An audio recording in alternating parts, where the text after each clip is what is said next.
tall thing. One of these. Oh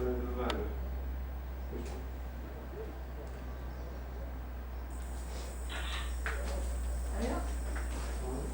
Yeah. Charges up tonight, Dave. But I think we want fully charged, but I'm not when we get home. Easy on driving, show you. I'm going to list that flower on my cat tie now, so it'll last for one day. Which way, Paul?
Time for church.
The cacti house, which we've just been in.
So here we are in the rose garden.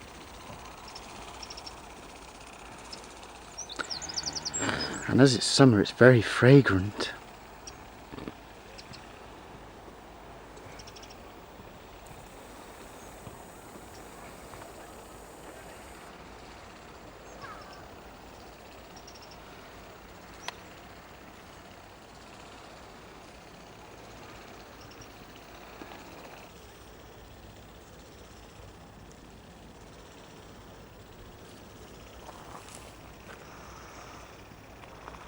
Now let's take you up to the palm house, if we can get. Unfortunately, the palm house was locked. Whew. Have to get the key off the gardener.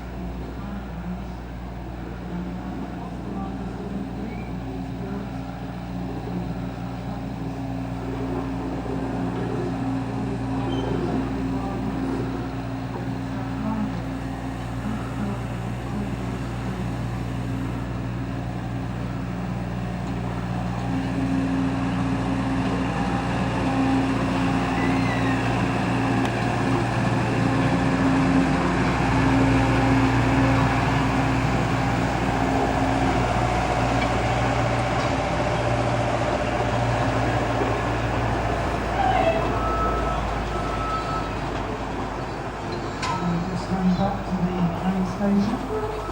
Thank you all very much for joining us today.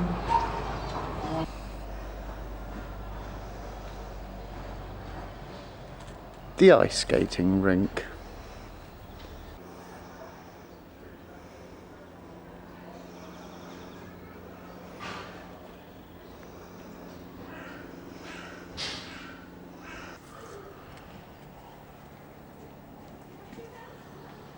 I'm not going to get too involved because it goes on playing on it.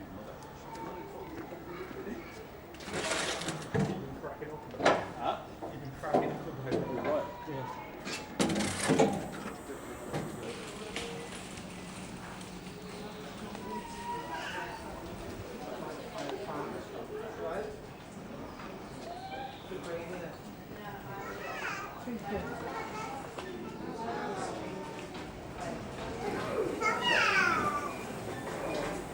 Boring. Should we tickle her again? She's trying to take the mickey again. Oh, shocked, wasn't Get off, Nanny! Don't join people.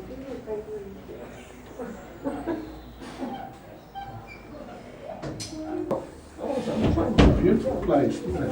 It's lovely. Be quiet. I know, we have. I'd like to. I saw some of the shots. Yeah, and get hopefully postcard. Oh, the beautiful one. Can I see it? Go ahead, Liam.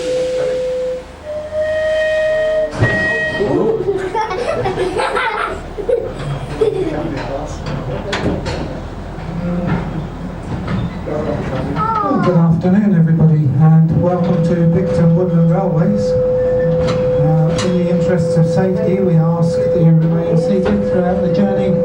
Keep your heads and hands inside the carriage at all times. The trip will last us about 20 minutes or so. On the way round, I'll tell you a little bit about Bicton.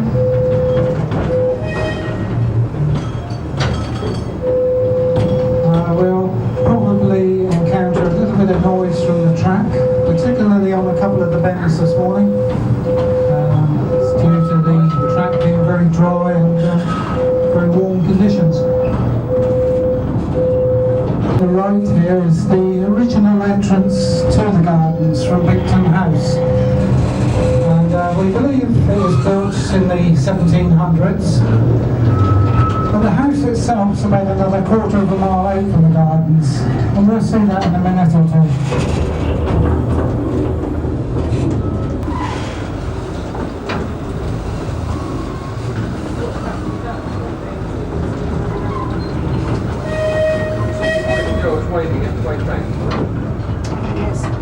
Watch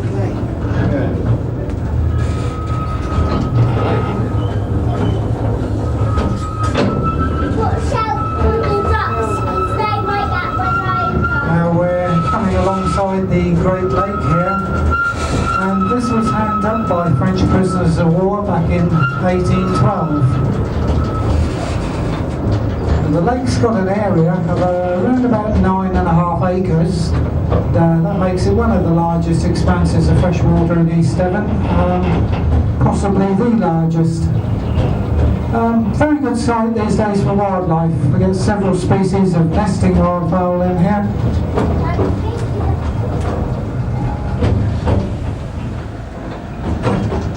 There's the park.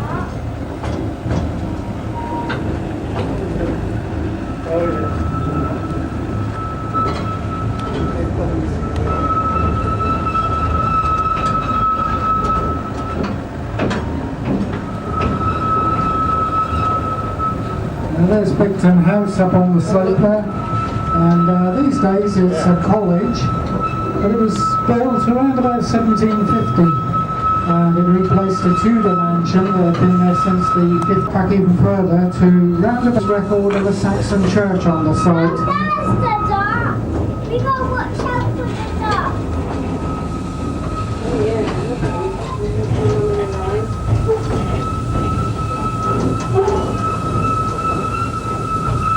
The ducks are trying to play. Oh, the rest of it. The ducks are about to get in the train bit. Are they? So we gotta watch out. And the duck is in the middle of the train.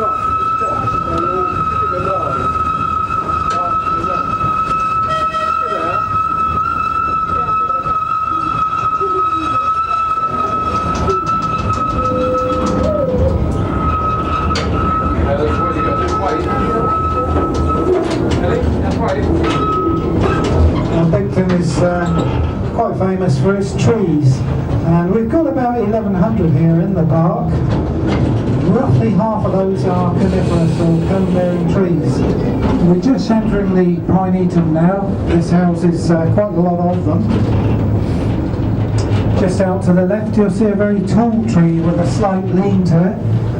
That's the tallest tree we have in the park, and it's also the tallest of its kind in the world. It's a Grecian fir. When it was last measured it was 41 metres tall. That's about 135 feet. And it's just one of 25 champion trees that we've got here.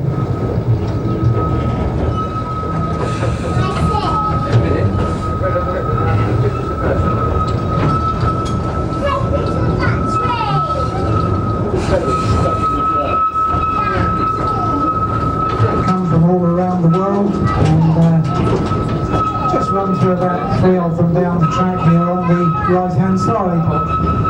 First one here is swamp cypress from South America, and that's actually a deciduous conifer.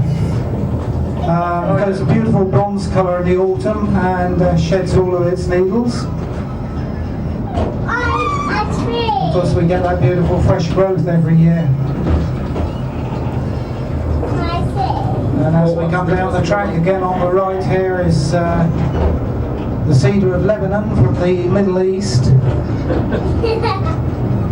Standing right next to that is the Douglas fir from North America. We'll visit a few more countries on the way round. I'll do that later.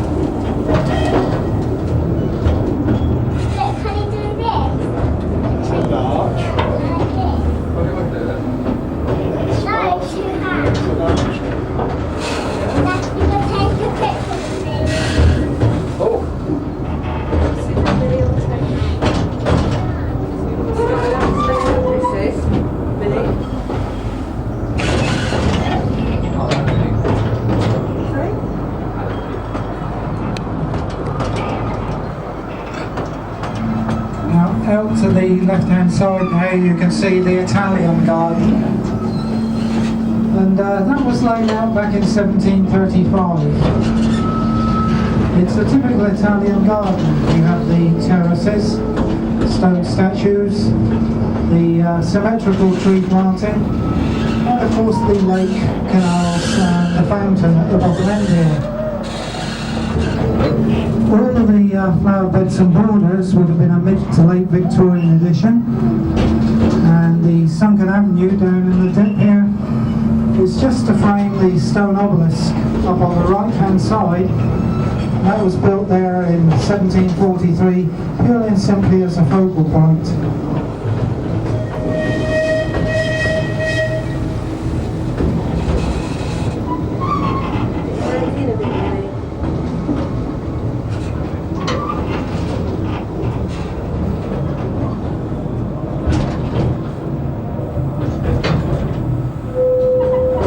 Now, somewhere through those trees on the left is the Church of St Mary's.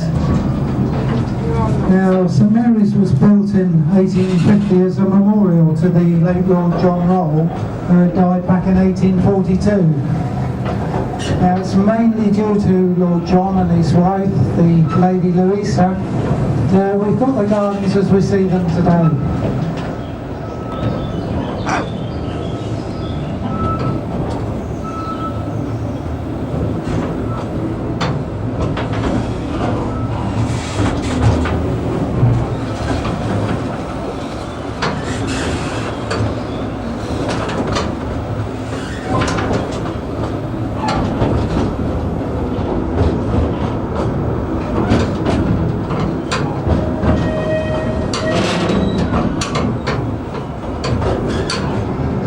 You get that long view right the way through the gardens to the temple orangeries.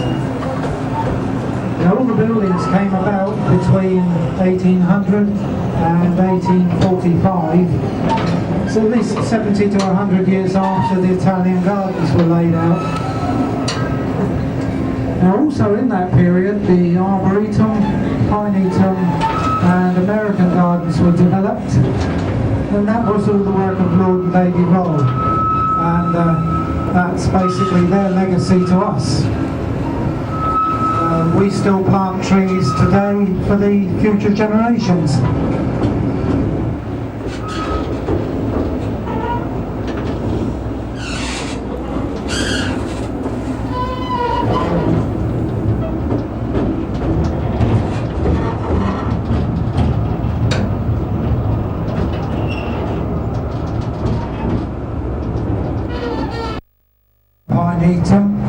And it was added in 1910 to house the Wilson collection of conifers.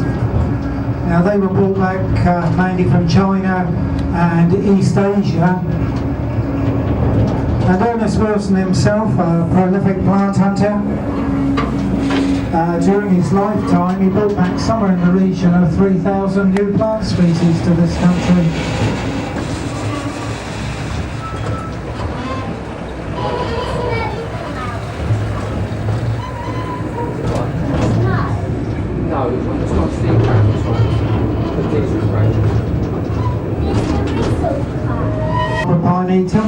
Just on the left there's a couple of Japanese larches, again deciduous, and in behind them the giant sequoia.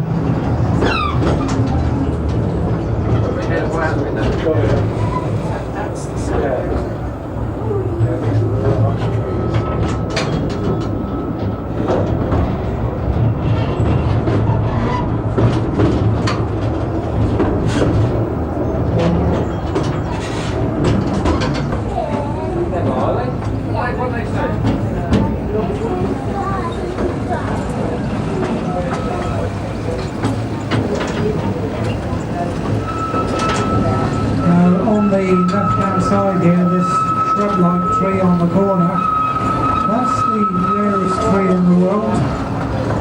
It's the Wallamai pine.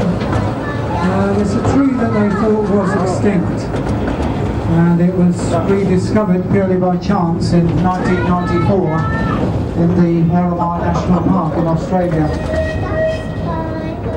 There's still only about 100 trees left in the wild.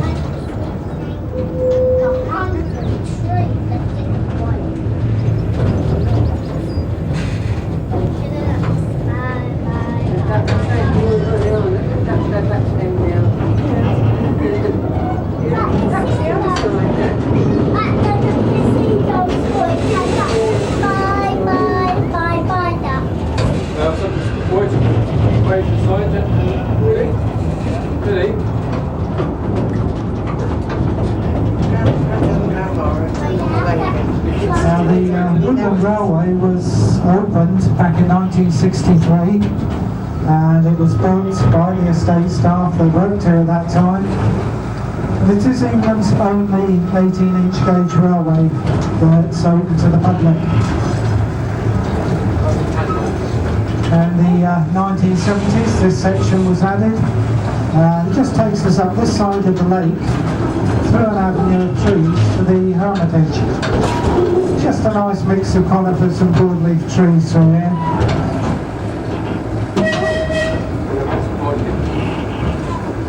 What happens when they pull that little hand?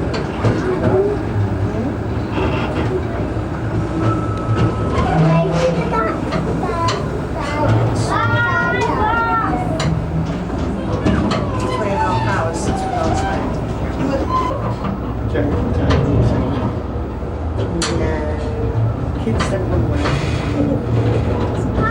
adults making idiots and so I was hoping we'd get another look at that. There's a brief stop. I'll swap the engine to the back of the train for the return trip. The Hermitage is to the right hand corner, and it was built as a summer house back in 1839.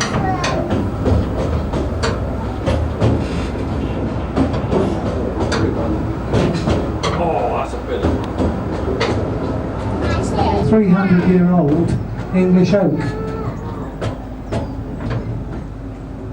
300-year English oak. What one is the oldest? There's one right in front of you. There. That one, yeah. Is that the oldest? Or he's just going to run the engine around there. Just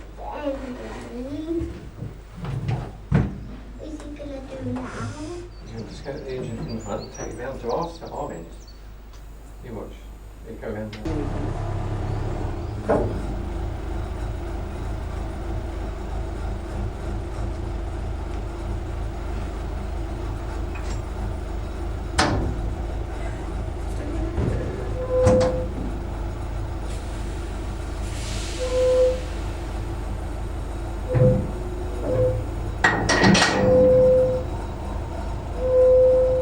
Is he going to make a loud noise? You will when it starts up, yeah. Not that loud really, no. I Just know. like when we started off, it wasn't bad, was it? Like, is it right at the other end of the track? Go on. That was a loud one, wasn't it?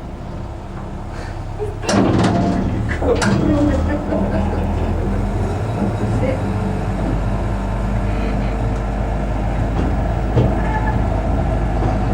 Also in this area there's quite a few maples or acers, grown very much of a foliage colour. It's got quite a lot of white flower on it, very highly scented. That's a Japanese snowbell.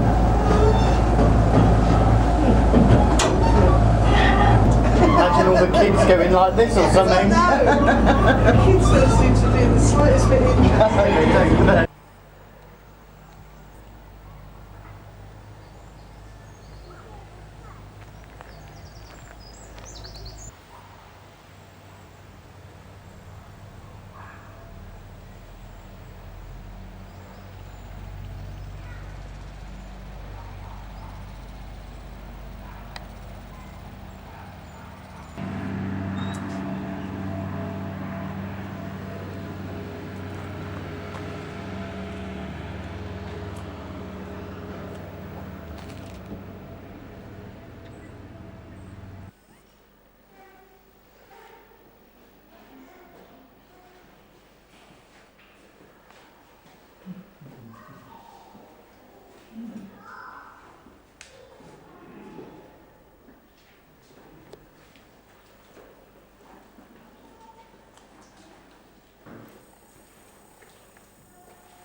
was 1934, 1942, he's 7 years old, but we were going in.